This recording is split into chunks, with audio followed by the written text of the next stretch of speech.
Okay. Did you guys, am I here? Yeah, I just started recording, I'm sorry. Okay. Thought I lost y'all. Okay, so Robert Snyder is currently writing his book on innovation. We're going to talk about innovation. And so Robert has a ton of experience in project management.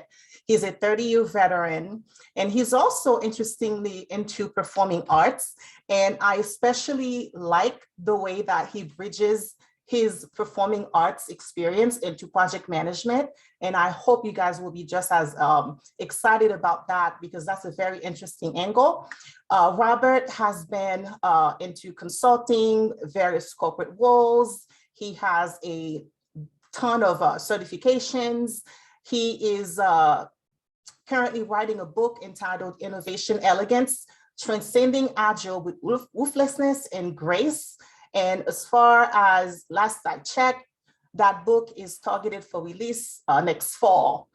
Robert, if you want to take over and get into your presentation, I would love it. We have about an hour. Feel free to ask questions along the way, or you guys can type your questions and I will flag Robert so he can address each and every one of them. Or we can wait towards the end to do like a proper, Q&A, if that's what we want to do. It's totally acceptable to ask questions along the way. PDUs, you are fine to report your own PDUs, but I believe for tonight, Christy, you were planning on reporting PDUs for everyone, or Priya? Yeah. Okay. So I got people's names, yeah. Okay, so PDUs will be reported on your behalf. And that's basically all the housekeeping items that I have. So once again, let's introduce yourself. Robert, I'm stuck for some reason. Can you guys hear me? I can't see. Yes, Yeah, Robert, I can hear you. Yep. Yes. All right. Thank you very much for all that, Florence and Christy, for hosting, and just delighted to be with all of you. Greetings from tropical Chicago. I've lived here for about 20 years, although my hometown is called Eureka. It's nestled between Peoria and Bloomington. So hopefully all of you at least know the Eureka Hornets, and I'm delighted to talk to my hometown people. So as Florence mentioned, my 30-year career has spanned project management, change management, and the performing arts. And I'm very passionate about healthy methodology. I'm passionate about team culture. I'm passionate about combating unhealthy methodology and this thing called VUCA. This acronym VUCA, you may have heard of it, but if not, it stands for volatility, uncertainty, complexity, and ambiguity. Many people think that we should have to surrender to VUCA because life is just messy. I get it, but I'm going to combat VUCA. And that's why I called this body of work Innovation Elegance, because I believe that the combination of discipline and empathy really can help improve the employee experience, improve the customer experience, and make the discipline, the profession of project management better and more fun. What I'm going to cover tonight, let's first talk about methodology, what it means to be a software-centric methodology versus being a people-centric methodology. Let's talk about discipline, how all of our projects need high discipline, and how the metaphor of a factory can shape culture so that we improve our discipline. Let's talk about empathy, how all of our projects need high empathy, and how the metaphor of the performing arts can shape our culture so that we achieve high empathy. Then we'll have two group role plays, interactive to whatever degree you'd like. One focused on a lessons learned template, and one focused on more of a one-on-one interaction, peer mentoring, and it's what I just call approachability, because all of us want to be approachable in our workplaces, and we want and demand approachability out of our team members. And finally, let's talk about leadership, because the world doesn't have followership problems. The world has leadership problems. And let's talk about the power there is in just being able to distinguish good from bad from false leadership. Quick pause. Christy or Florence, anything in the chat we should pause for, or should I keep rolling? Keep going, nothing yet. Okay. Methodology. As all of you know, for the past 2 decades, we have had 2 software-centric methodologies, Waterfall and Agile. Project failure rates are high. Some estimates are 50%, 70%. And now what companies are doing is they're contorting themselves into some combination of Waterfall and Agile, and companies simply call it hybrid. Conclusion is we need to innovate how we innovate, because software is not what makes innovation difficult. What makes innovation difficult, it's people. It's how we treat each other, how we interact, how we govern each other, how we collaborate, or how we're not so good at collaborating with each other. I believe that the future of methodology is going to be people-centric. Now, one dimension of software-centric methodologies I want to call out that leads to this traffic jam. I chose this photo of a traffic jam because so many of us are experiencing traffic jams of meetings and emails. The third line in the Agile Manifesto says that Agile favors working software over comprehensive documentation.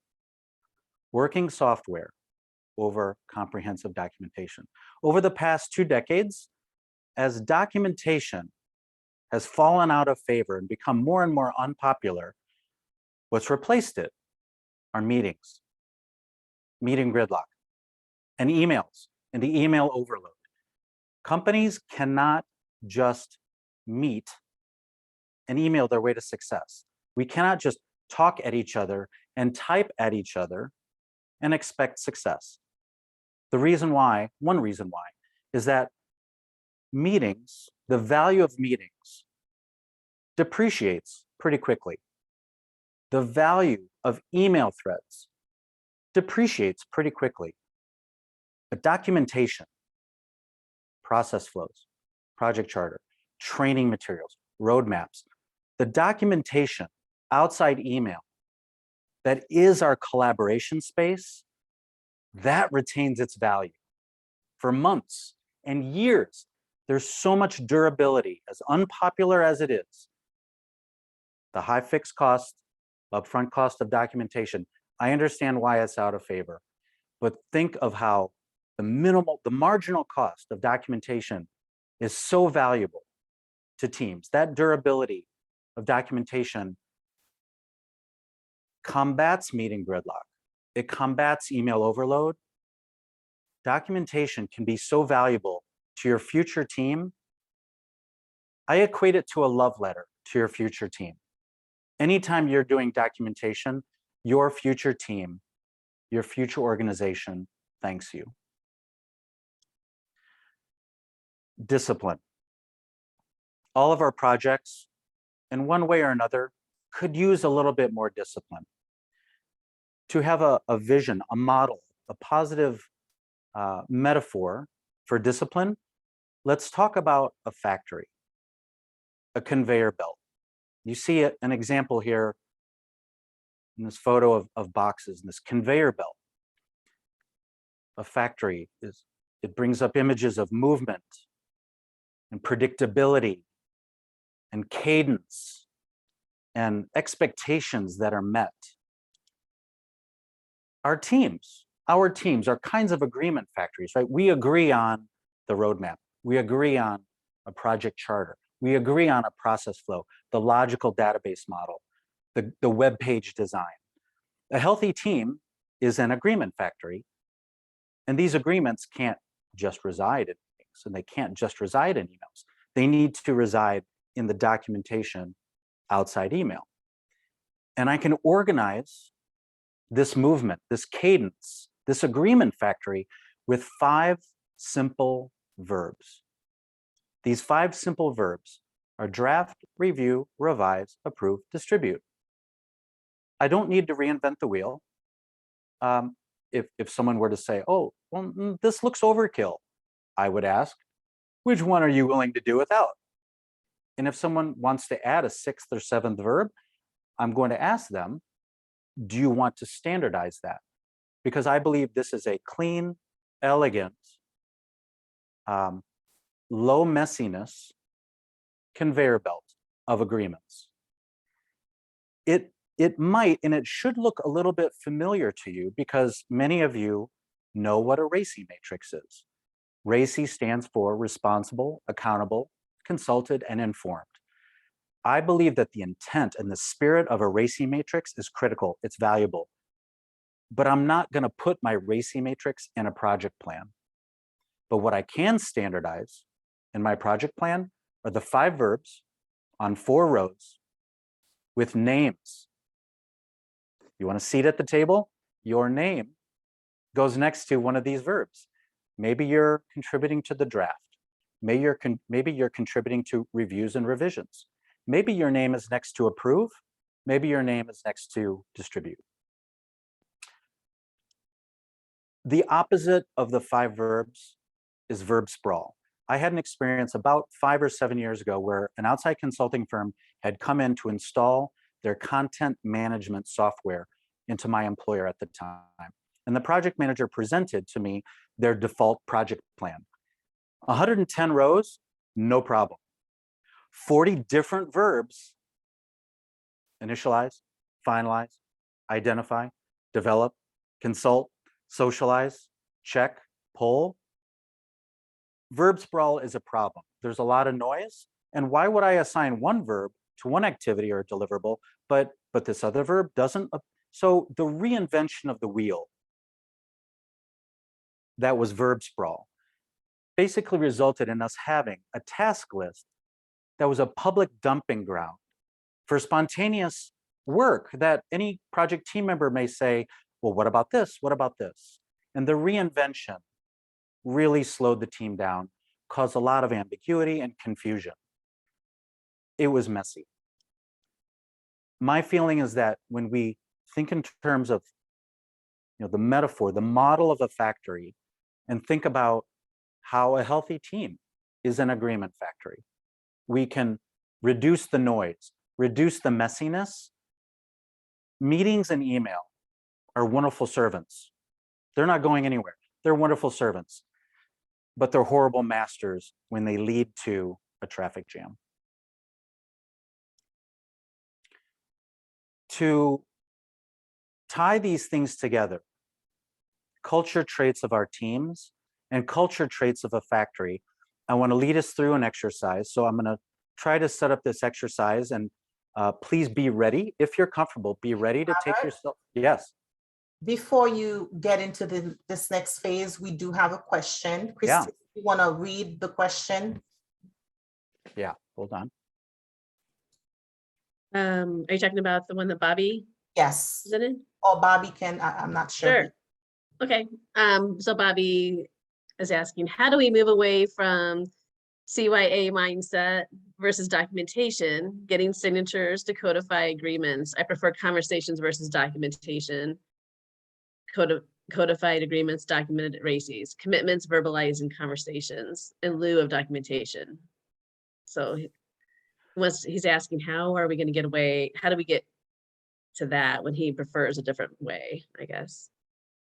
Okay. I'm going to try a super short answer, and Bobby, tell me if this is adequate or not. Okay, so CYA, emails, meetings, a preference of a certain channel. In my project plan, I'm going to have a % complete next to one of those verbs. And if someone is in a CYA mode, their name may be next to the wrong verb. So let's say the person who's in CYA mode, let's say their name's Robert. If Robert's trying to CYA, in the project plan, either your name is there or it's not. And if someone doesn't want accountability, just remove your name. If you want a seat at the table and you want authority, you have to have accountability. If you think of a teenager who wants the rights of adulthood without the responsibilities of adulthood, I'm sorry, but no. And if you want a seat at the table, if you want authority, you have accountability. If you want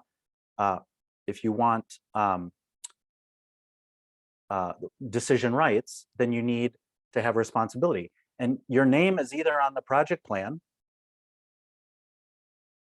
20% complete, 80% complete, 100% complete. And that can serve as the sign off, especially when it goes into, if you translate a completed task from the project plan into the status report, everyone's going to see, well, we approved the project charter. So let me pause there. Am I making sense? Is that helpful? Am I tracking to the question? Yeah, Bob, I think it makes sense if it's a higher level conversations. What I was really alluding to was when I have a project team and at the project level, that and this is just me, okay, my preference would be commitments and verbal commitments and conversations over meeting minutes as an example. But yeah, to your point, yeah, I totally agree. I'm not disagreeing with you. Okay. Yeah. What I haven't commented on counterproductive documentation, but in my book, in my blogs, I do comment on about 8 different counterproductive documents. So I don't want to get us too off track, but meeting minutes, I strongly believe are counterproductive because I don't know whether someone hijacked the meeting. I don't know if someone monopolized the meeting. I don't know if people are talking at each other. All I know is that we had a conversation and someone scribed. But meeting minutes, I just think they depreciate very quickly. So offline, if someone's curious about why I feel, FAQs are counterproductive. Meeting minutes are counterproductive. Rail and RAID, counterproductive. So I'm getting off topic a little bit, but Bobby, if conversations are best for verbal agreements, great. But 2 months from now, 6 months from now, I believe there still has to be a paper trail of, well, why did we move on? Because if there's a disagreement or lack of accountability on something like a project charter or process flow, you can't just rely on people's memory. And there's got to be a disciplined paper trail, whether it's in the form of project plan where someone's name, that's why they're paid the big bucks. Their name appears next to the verb approve and it says 100%. So is that fair? Is that too ruthless? No, I completely agree with you, especially with doing consulting work for the state government. Of course, we have a lot of rigor in terms of documentation, but still in the project team conversations, we do document those decisions in a RAID log. But when people make commitments and what they're going to deliver, I have my daily stand-up with my team. Mm-hmm. But anyway, yeah, totally agree with you. Thank you for clarifying. Okay. Okay, I'll keep. Anything else, Florence or Christy, or should I keep motoring? Yes, keep going. That was Okay. the only one. Mhm. Okay. So over the last couple of years, my experience has been that many organizations, PMI and other tribes and companies, the topic of culture is more and more common. awesome. I think this is fantastic. My concern is that a lot of these conversations still contain a lot of ambiguity, and employees leave these conversations with this vague notion of, yes, culture matters, but what am I going to do differently when I get back to my desk? And so this exercise is aimed to taking a baby step toward helping us reduce ambiguity and really tie culture traits of our teams to why it really does affect the bottom line. It is the right thing to do for employee experience and happiness in the workplace, but it absolutely ties to the bottom line, profitability as well. This is my first cut at a list of culture traits that all of us experience in our day-to-day teams. You might, if you built your list from a blank whiteboard, blank chalkboard, you might come up with some of these, and you'd come up with 10 of your own. To relate these culture traits to a factory, remember that conveyor belt, I just picked 3 traits of a factory. Our teamwork as a factory, we care about the speed, whether things are too fast or too slow. We care about the quality, whether we're being sloppy or perfectionistic. And we care about waste, whether there's noise in the environment.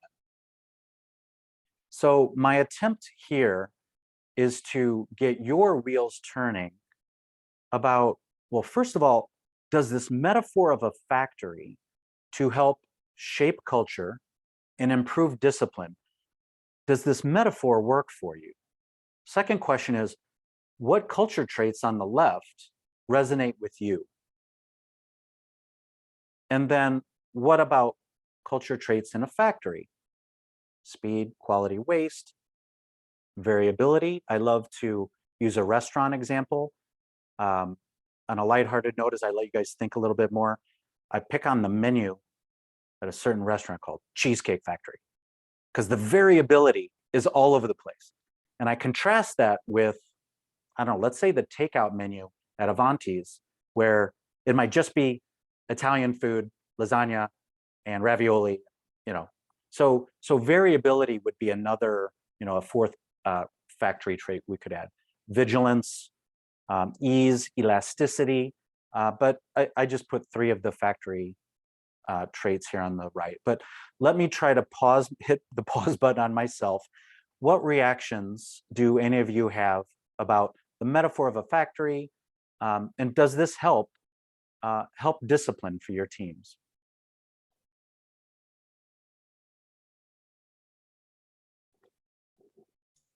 I think the one task versus personality conflict, I think that one is a hard one for most, and even myself to some extent.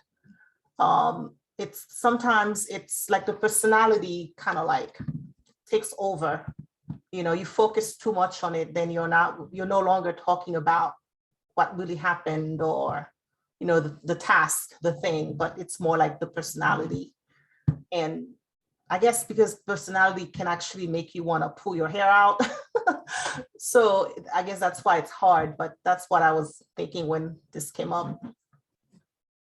Awesome. Thank you. I have a response to that, but I'd like to wait, Florence. Anyone else? You guys chime in. Bobby has a question or comment. No, Bob. Yeah, thank you, Florence. I love this word list, by the way. And the one thing that came to my mind was Seth Godin. I'm not sure if you're familiar with him. One of his constant propositions is that when industrialization came upon us, and the work of the factories and all the way to Motorola's Six Sigma is all about speed and quality and reducing waste. And Florence, you're a business analyst. Of course, you're very familiar with business process improvements. The one thing that we need to remember that we should never lose is human nature and humanity. And what that means is that we are human beings. We have emotions. The human being is a very complex being. So how do we, to your point, I think this is where you're going, and I apologize if I'm hijacking your presentation, This is is great. that how do we, in the pursuit of a business is supposed to make profit, of course, and increase profit all the time, especially if they're a public corporation. How do we not lose humanity and still be a profitable business enterprise, a sustainable organization for that matter? So sorry to hijack, but I think this is where you're going. This is great. No, Bobby, it's great. Human nature, humanity, the employee experience, the customer experience, the customer story. So yes, and on another slide, we'll talk about how we can look to the performing art of theater to understand what is the story, what's the character journey, and can I improve it? Because the current state is always some suboptimal story. The customer experience can always be better. Can we rewrite the customer story? What is innovation other than improving the script for our employees, improving the script for our customers? And if it's not a script, so structured and predictable script, well, maybe then the art of improv can serve us well. So I am getting a little bit ahead of myself, but I love where you're going. I agree 100%. And that is empathy. One definition of innovation is customer empathy. You give a rip about the customer and you're going to innovate something. You're going to disrupt the status quo to make the customer or the stakeholder experience better. So yes, we'll get into that. Is that fair? Yes, thank you. Okay. Any other comments, questions, or reactions to this slide? No other questions came up. Okay. So Florence, I feel like I want to respond to the task and personality conflict in two ways. I'm going to save one, but for now, I just want to mention that I believe that the 5 verbs can be very powerful and simple to diffuse personality conflict and encourage welcome task conflict, diversity of thought.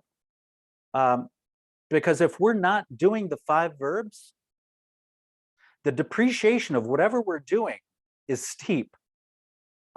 Anytime a team is doing the 5 verbs, we can and should have comfort and confidence that what we're doing is valuable and it's going to be valuable for a really long time. Personality conflict, that never makes its way into the project charter. So it's kind of out of scope, and I don't mean to oversimplify or turn a blind eye to personality conflict, but if we're doing the 5 verbs together, if I'm, Florence, if you and I had a personality conflict, but we're working on a process flow together, I'm just going to ask for a box to be moved in the swim lane. I'm not attacking you.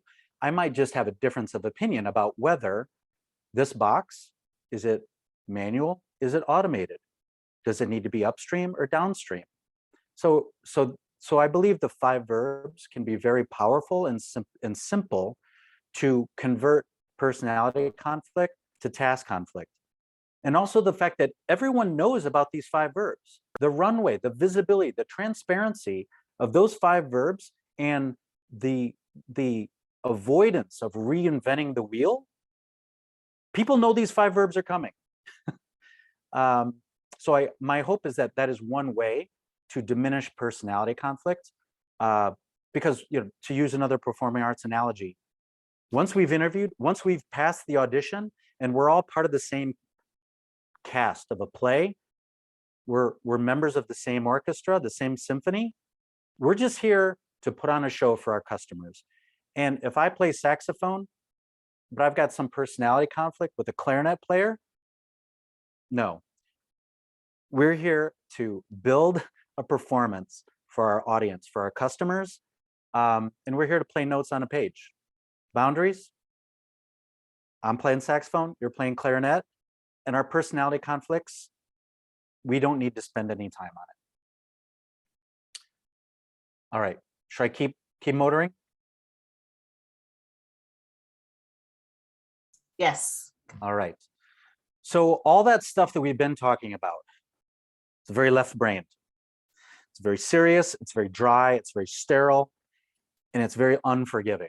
So to Bobby's point, let's really pivot and talk about what does it mean to be creative, empathetic, bring our passion, bring our purpose, bring beauty, bring love, exploration. There's so many positive sentiments that we see in the performing arts. So of course, I'm talking about any combination of instrumental music, vocal music, partner dance, Latin, ballroom, improv, and theater. These four performing arts provide culture traits that are aspirational culture, that we can have our culture aspire to. And we're already doing this. It's very common for us to hear in the workplace, oh, this is great, we're singing from the same hymnal. Or we may say about a client, oh, you know, with this customer, it's kind of a delicate dance. Or we've heard that phrase, we're gonna fix the plane while we fly the plane, which is a little bit of improv because we're kind of making it up as we go along. And improv is all about, I don't know where we're going, I just know the rules, and I know I've got my partner's back. That is a built-in benefit of culture traits of the performing arts. Another benefit is that there's built-in audience, I mean customer centricity. Because if we're here as a symphony, I'm a former member of the Peoria Area Civic Chorale, by the way. I was sad that Barth Dowling passed away, I think about 5 years ago. But I remember being in the Peoria Civic Center, putting on fantastic concerts for the Peoria community. And if I had a personality conflict with one of the sopranos or altos, too bad. It doesn't matter. We are here to put on a show, be the best we can. And so the performing arts, whether it's music, dance, theater, improv, we are here to put on a show and work together toward opening night for our audience. That's what matters. It's enforced collaboration. If I'm a saxophone player in an ensemble preparing for Mozart's Fifth, I must collaborate. I can't suddenly decide, I'd rather do Michael Jackson's Thriller. No, we are here to do Mozart's Fifth. And now that I know that everyone has passed an audition, if I try to undermine someone who's passed an audition and my director finds out, I'm gonna be out. The performing arts provides a great model for a collaborative advantage. For the past couple decades, most companies tout this phrase called competitive advantage. And I believe that the frontier of innovation, the frontier of teamwork is having a collaborative advantage. And when you imitate and shape your culture to imitate a symphony, et cetera, you are building a collaborative advantage that other organizations that are just being competitive, those companies, they don't have the same advantage you do because you're thinking like a symphony. You are imagining your culture disguised as East Light Theater in East Peoria. The other, I'm trying to think of the other theater companies that I know of in the Peoria and Bloomington area. Cornstalk Theater, I think, is something. Imagine your culture disguised as a symphony, as an improv team, as a dance couple. It's wonderful and fun. Collaboration, audience centricity. It's very forgiving. So it's a nice contrast with that left brain disciplined, metaphor of a factory with right-brained, forgiving, even a High School Musical.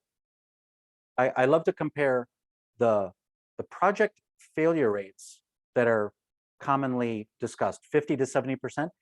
Imagine the success rates of High School Musicals. Why is it so high? They minimize reinventing the wheel. Every high school that I know of, between holiday vacation and prom, 12-week window, somewhere between mid-January and maybe late April, think of how minimal they reinvent the wheel as they create and innovate this amazing audience experience, and their success rate's incredible.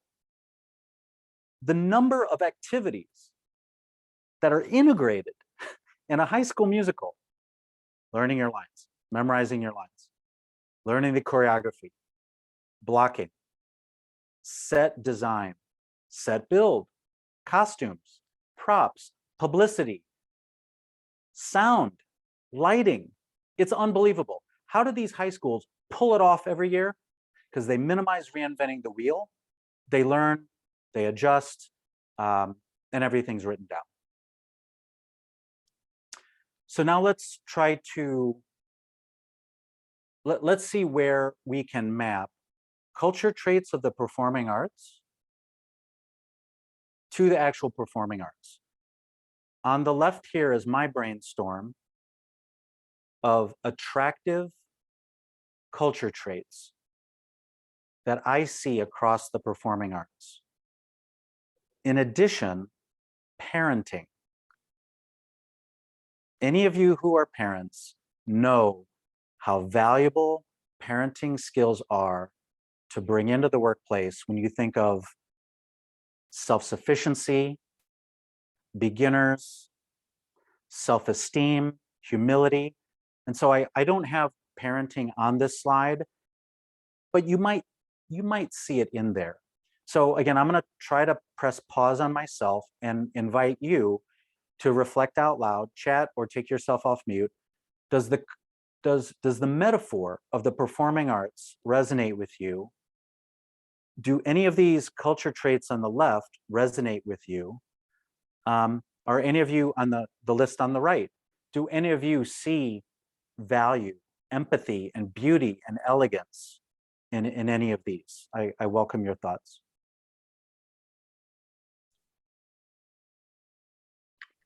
Bobby, did you want to ask your question?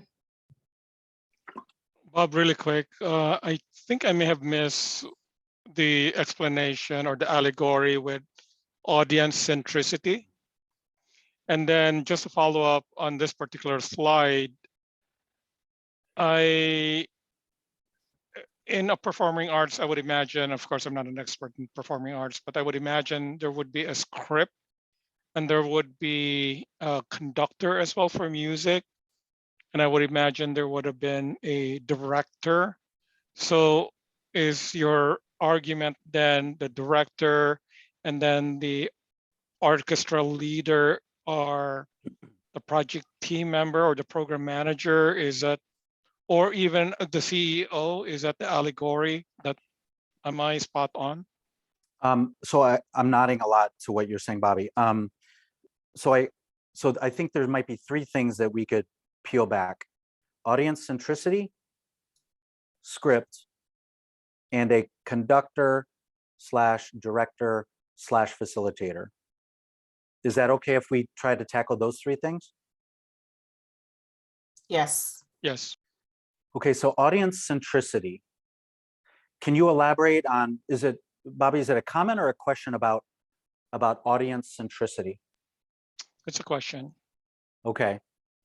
And is your question if it's relevant or how is it relevant? My question is, what's the allegory? What does it represent? Okay. So audience centricity, to me, it's customer centricity. Do I need to give you more, or is that? Oh no, that's sufficient. Thank you. Okay. Okay. Because to me, yeah, audience and the customer, they're buying tickets. it's a revenue. You can only play to an empty house for so long, right? So everything we do is for our customers. Everything that you would do in the performing arts, you do it for your audience. All right, so script.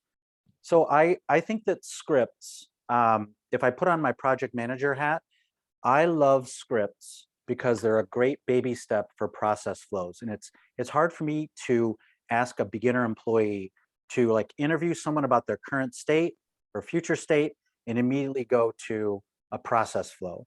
And a simple 2-column script: actor, action. And think of it like if any of you were in a play in high school or college, you'll just see a character name and you'll see their line. If you think of a script from Star Wars, Han Solo's says this, Princess Leia says this, Darth Vader says this.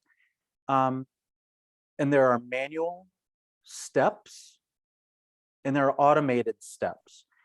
And what is automation other than a dialogue between human actors and system actors? So a script is a fantastic baby step for a project team, and it's symbolic of knowing the customer journey, knowing the audience experience. Employee A does this before employee B does this, employee C. And so a script provides predictability, repeatability, scalability, and then having it written down enables us to know, oh, when are we off script? Does it matter? What are the risks? Do we have improv skills to handle being off script? So whether you look at it through the lens of discipline and a factory, here in the process, here's what I do next. Here I am on a conveyor belt, working along a factory, or whether you think of, oh, I'm in a play where I'm playing an instrument and I need to play my notes and I need to recite my lines in the right order. Both are scripts. So both the discipline and the empathy slant, I think, need scripts. Scripts are critical vehicles for innovation. So yeah, let me pause there on that, Bobby. Is that okay? Yeah. One more question. Yeah. And I think it's on your next slide. The list, if you go to your next slide. Yeah. Okay, can you define GETMO or GETMO? What's that for? Yes, so GETMO is an acronym that stands for Good Enough to Move On. And the idea here is that perfectionism, there's a time and place for perfectionism. And there's this time where, you know what, the audience is not going to crucify us. The customer is not going to fire us. This is good enough for first quarter for this release. We're going to put this out there. I'm going to show it to my boss. I'm going to show it to my customer. We're going to get some feedback. And it's forgivable. The thought leader where I got this acronym, the gentleman's name is Craig Groeschel, Groeschel. Craig Groeschel was the thought leader that taught me this acronym, and I think it's an incredibly valuable acronym. Good enough to move on. Perfect. Thank you. What was the other? Jump in here, Robert? What's that? Can I jump in here for a second? Yeah. You're speaking my language here, as I've been in the performing arts for decades, quite literally. And I have to say that you're right in that the performing arts is the ultimate when it comes to project management, because that deadline does not move. You have tickets sold, you have people coming, and you cannot put it off by a week if it's not going to be put together. The way I see it, though, is that your stage manager is your project manager. Your director then is probably more along the lines, or your scrum master, that your director is more along the lines of your product owner, that he tells you what he wants to see and how he wants to have it all put together. And And of course, then you have your program manager would be your producer who makes sure that you get what you need in order to do what you need to put the whole show together. If you're talking about opera, then because then you have music and dance and acting all put together, and then you have the technical aspect of things, and then you're dealing with actors themselves, which is just like herding cats. You know, putting it all together, it is probably the hardest project management you're going to come upon. Unless, of course, he's dealing with other artists, and artists are crazy too. So what you have here, unless you were in the artistic world, it's hard to see the parallels, I think. But yeah, I really think you have hit on that. We do use a similar term, done is good, opposed to get mo. And if the costume, if from 20 feet away, they can't see the hemlines off, done is good, get it on the stage. That's all I wanted to jump in with. Yeah. Thank you. Thank you. Going back to Bobby mentioned conductor and director, I believe. Bobby, do you want to elaborate any more on that before I expound a bit on it? No, I think Kathy covered it. Okay. Yeah, thank you. Okay. One image that I love to see, if I'm in an audience and I'm looking at a symphony, most of the time I'm looking at the conductor and how animated they are and how necessary they are. One of the most magical moments for me is if a conductor dramatically just lowers their hands and for maybe 10 seconds becomes an audience member themselves. They know the instrumentalists are self-sufficient, and he's just imbibing and appreciating their talent, their hard work, conveying he's worked himself out of a job, at least temporarily. I think it's such a great signal of respect and regard and admiration. And I've had a few different projects over the course of my life where, as the project manager, I came close to disappearing for the last 2 weeks before the go live date because the team was so self-sufficient, so autonomous, so confident. For me to have stayed engaged in my project almost would have been insulting and micromanaging because they were so good on their own. Those are some of my most proud moments in project management when I'd worked myself out of a job. Parents, you have the same thing. When parents work themselves out of a job, I think that would bring a lot of pride. I have nieces and nephews, but I don't have my own kids. I think that would bring a lot of pride to parents when they work themselves out of a job. So I did want to comment on that with regard to Bobby's comment about conducting and directing. Okay, does anyone want any more comments or questions on this slide? No further questions in the chat. So I think we're good. Okay, we're running a little bit behind on time, so I'm going to try to speed up.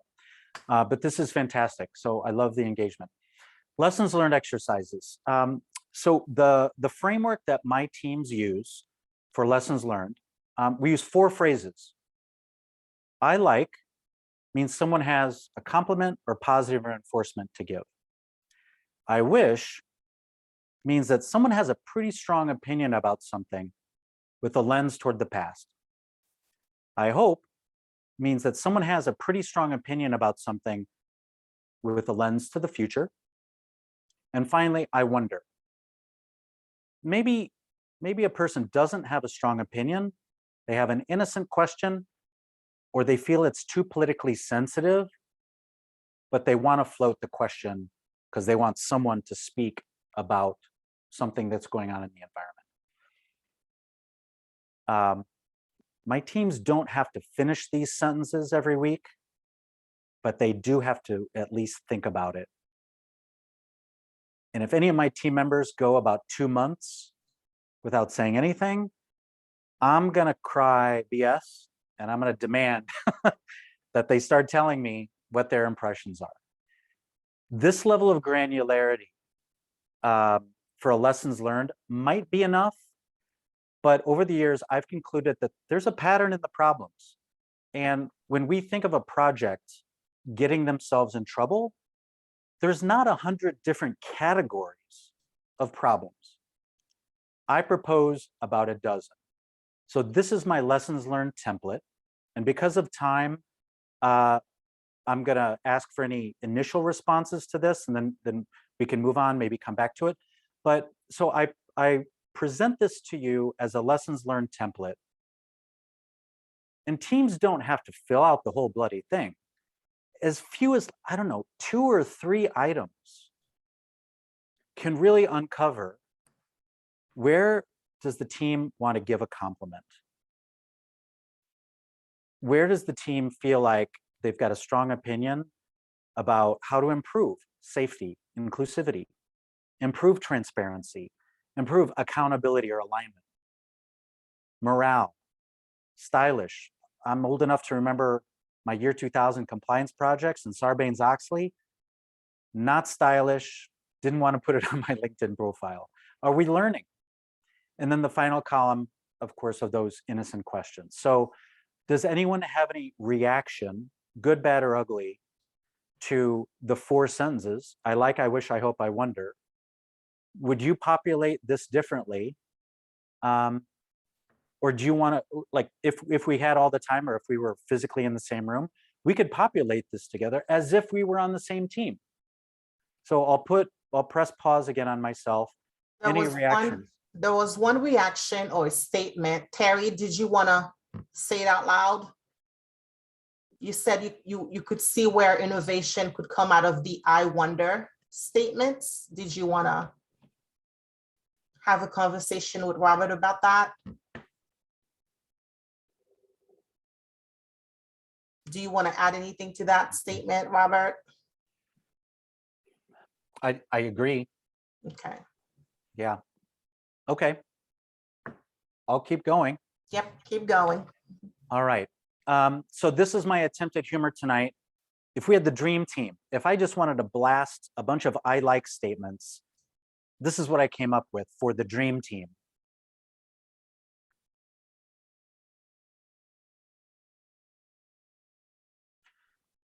And then the opposite, the lessons learned exercise for the worst team in the world.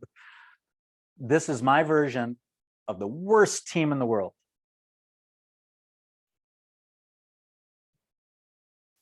And again, I welcome your reactions.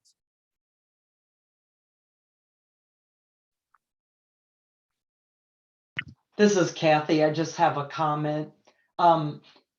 We're talking in project context here, but the company that I work for, and I see several others in the call here, we don't have projects anymore. We're all product management. And so when I look at this lessons learned template, I think of our team retros. And, we have those, once a sprint typically. And, it's mostly the theme of what went well, what didn't. But I guess, this could be applicable. I'm just looking at some of the categories and thinking, how we could apply. I don't know if others want to chime in from State Farm, but we have no project manager roles anymore, and we don't work in project mode. So. Got it. Okay, that's helpful. The one reason why I created this template for my teams is that I felt the simple, what did we do well? What could we do differently? It wasn't prescriptive enough for my teams, and my team would glaze over a little bit and say, what kind of stuff are you looking for? And so when I really dig into like what's gone wrong, I really wanted to set the table for my teams to be, minimize ambiguity. I don't know, we could pick any of these. Accountability. Like if we have an accountability issue, it means someone doesn't know their job. Do they know their lane? Do they fill their lane? Do they stay in their lane?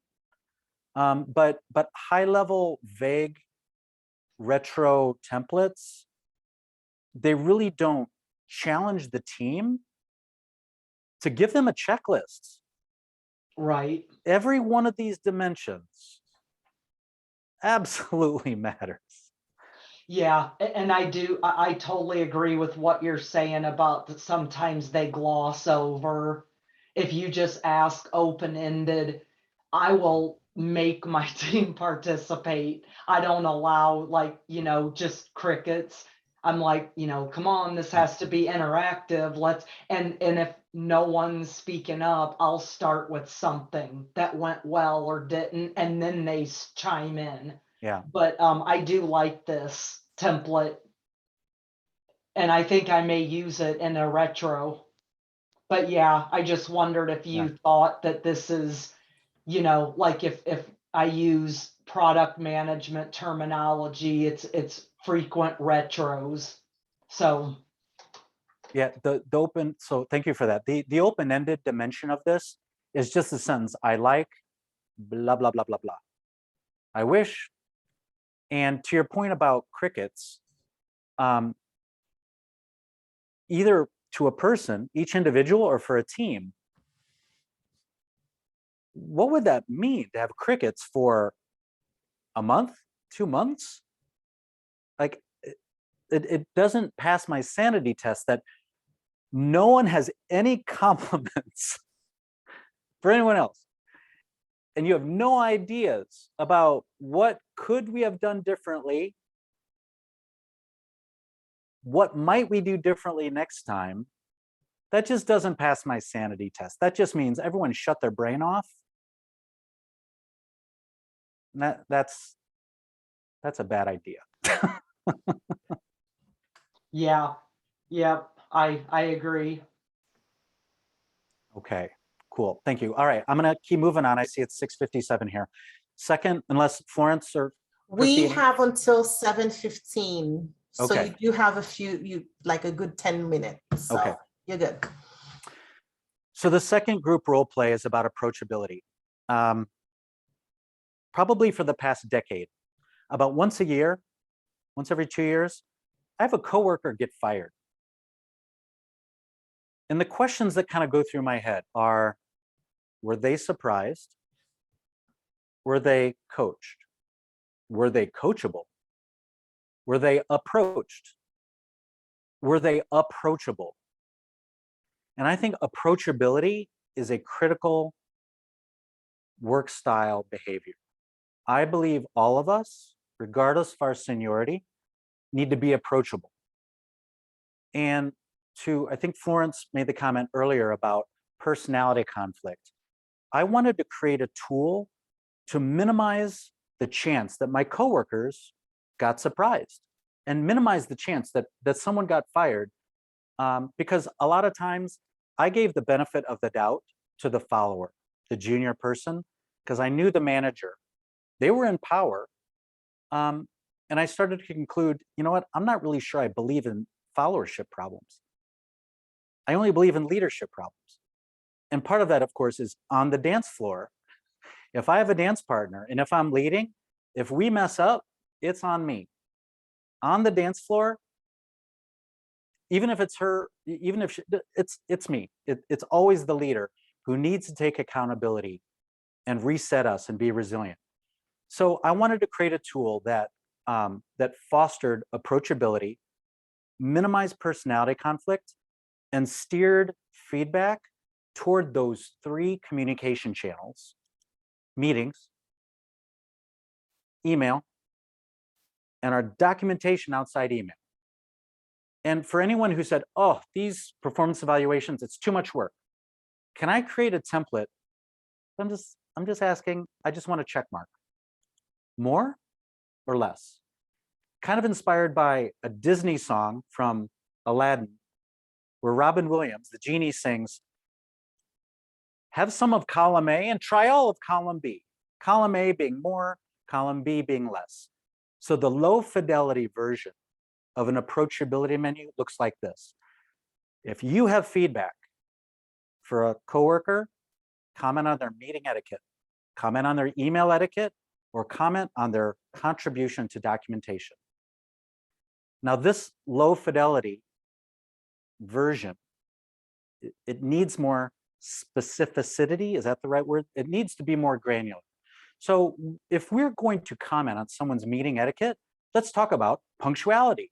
Maybe we want more punctuality from a coworker. Multitasking. Multitasking, being on your phone during a meeting, a bit rude. Maybe we want less multitasking. Maybe we have a coworker who's monopolizing meetings. Maybe we want less. The last column, color commentary, go nuts. But at a minimum, if there are no check marks, it means you're okay with someone's meeting etiquette, email etiquette, etc. So you might swap in your own meeting etiquette. You might change this approachability menu for your own email etiquette. Maybe you need responsiveness from your coworkers. The reply all syndrome where there's a long email thread over days. And then at the bottom with documentation, you see 4 of the 5 verbs. If you want someone to contribute differently to a project charter, well then tell them, hey, Johnny, your name should be next to draft. Your name needs to be next to review and revise. You should be next to the word approve. So this is my tool to minimize surprises about feedback, minimize silent dissent, and to be extremely pragmatic just about behavior. I welcome anyone's reaction to this approachability menu. I love it. I think I'm gonna steal a couple of your templates myself. See if I can introduce them to my team. That's the biggest compliment I could receive tonight. All right, I'm gonna keep going. Yes, keep going. The final topic that I prepared tonight is leadership. It is the most common topic of business books today. Why? Because the world has leadership problems. The world doesn't have followership problems. Some people might like to tell you that the world has followership problems. Please. It's a different conversation to distinguish leadership from management, from being a visionary, from being a boss. And I'm not going to tackle that valuable conversation. Tonight, to keep our sanity about leadership problems in and out of the workplace, I want to talk about the power in just being able to diagnose and distinguish good leadership from bad leadership, from just plain false leadership. Good leaders listen, they lift, and they love. A good leader listens to what you have to say. A good leader will also hear what you leave unsaid. A good leader lifts. The act of leadership is taking a person from point A to point B for their benefit where otherwise they might not have gone. Good leaders steal a certain tool from the investing in the stock market world where good leaders buy low and they sell high. When a good leader comes into your orbit, your value and your morale might be down here. By the time a good leader leaves your orbit, your value and your morale are up here. That is what I mean by buy low, sell high. And a good leader loves. Not love as a feeling, but love as a decision. A good leader wants you to pursue and achieve your highest potential. A good leader wants to maximize your value, not in terms of overtime and exhaustion, but in terms of your genius, your aspirations, how helpful you are to others, and you getting paid what you're worth. That is what I mean by a good leader listens, lifts, and loves. Example of a good leader? parents, teachers, mentors, friends, and of course, Martin Luther King Jr. Poor leadership. There are a lot of behaviors in the workplace that try to parade as leadership, and I just don't think they are. If you know someone with a tsunami of strong opinions, might not be leadership. If you know someone who's in a position of power, might not be leadership. If you know someone where 90% of their being and their core competence is just bossiness, there's a time and place for bossiness. If a 5-year-old is about to run into the middle of the street, bossiness. But if you have a coworker where their core competence, where they got where they are, is just because of bossiness, that's not the same as leadership. And the final example are climbers. If you think of someone climbing the corporate ladder, think of where their focus is. It's up, which means they're following. Climbership is not the same as leadership. Examples of poor leaders: you may have a hostile coworker who doesn't have collaborative advantage. You may have a boss who diminishes you. And we have politicians who don't optimize across their constituencies, being representative and a servant leader. And finally, false leaders. They are everywhere. Of course, I'm talking about narcissists. Narcissists hijack the role of the customer. Paying customers. Revenue. Narcissists can cripple your revenue. Where good leaders buy low and sell high, a false leader buys high and sells low. Narcissists are charming.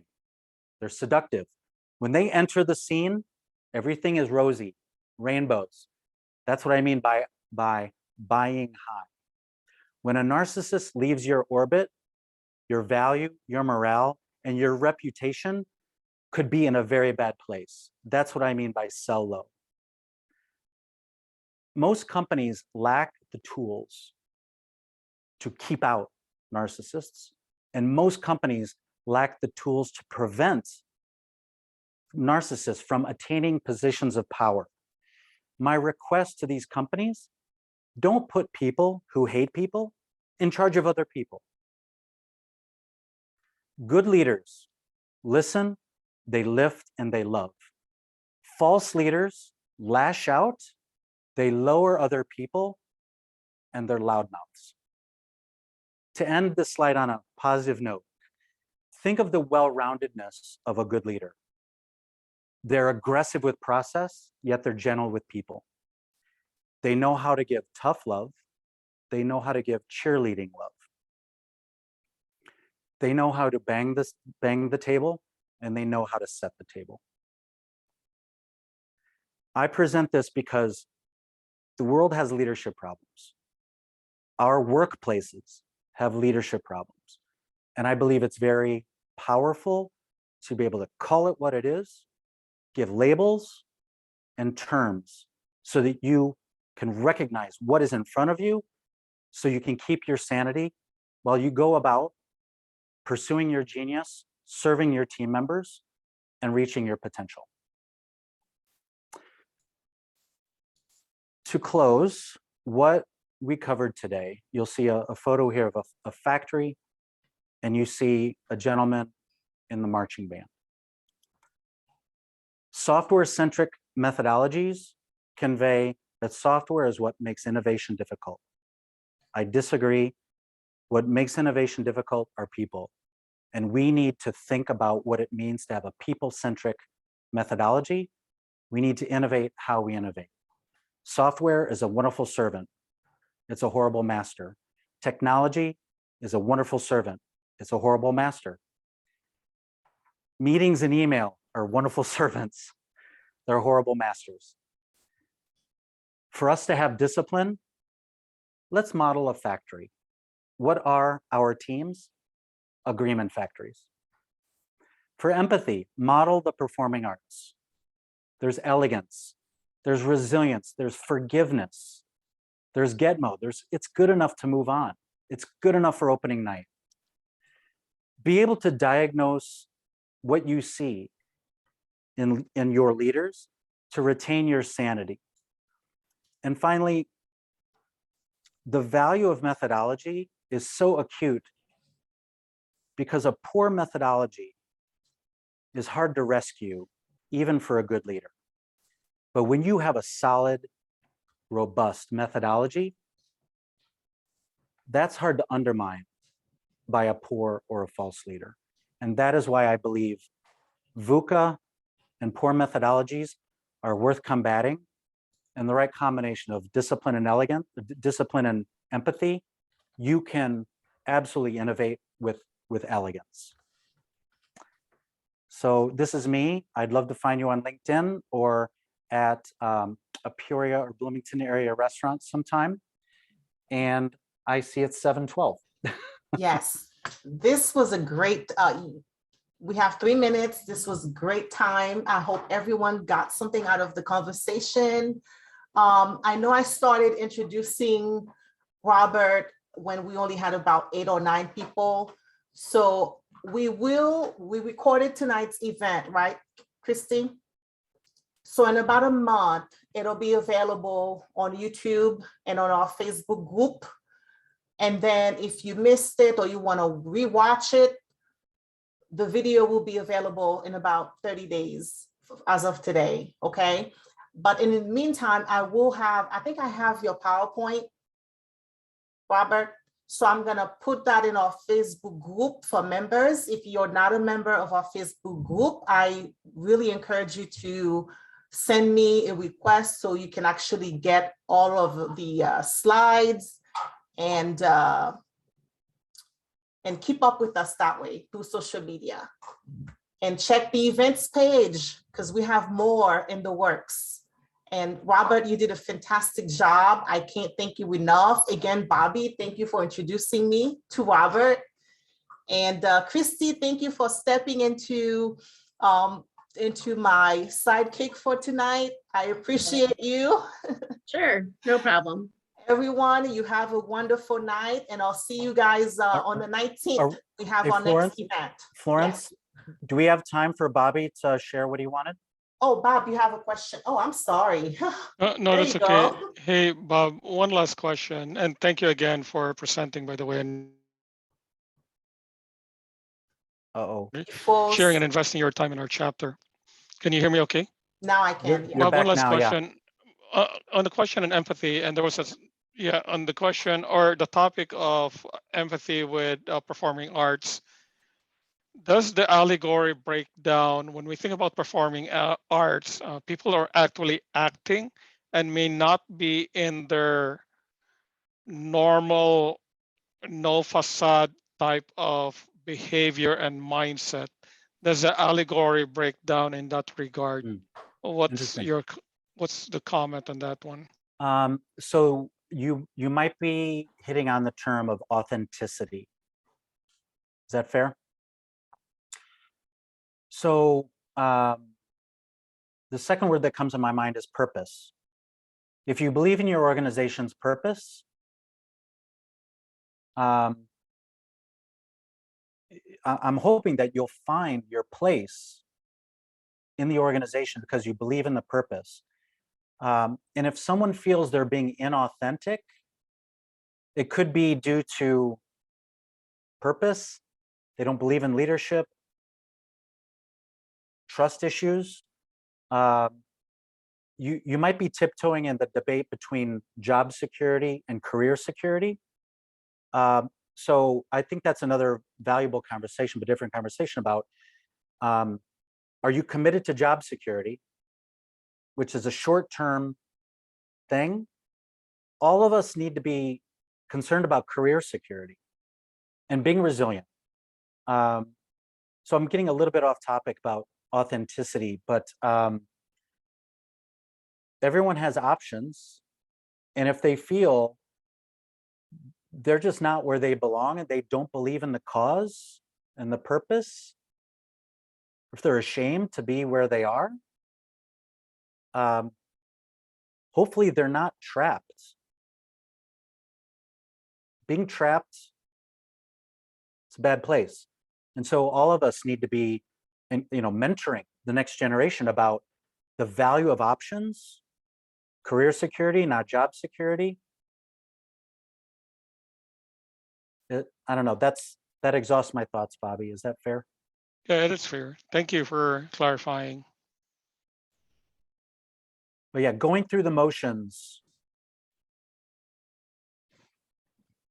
it's a reality, and we've all had to do that in order to keep food on the table or pay the bills or whatever. Options. Thank you. This was great. Great questions too. All Yeah. right, so it's 7:17. You guys have a wonderful evening, and I hope to see you in our next virtual event. Have a good one. Thanks, everyone. Bye-bye. Thank you, Bob. Thanks.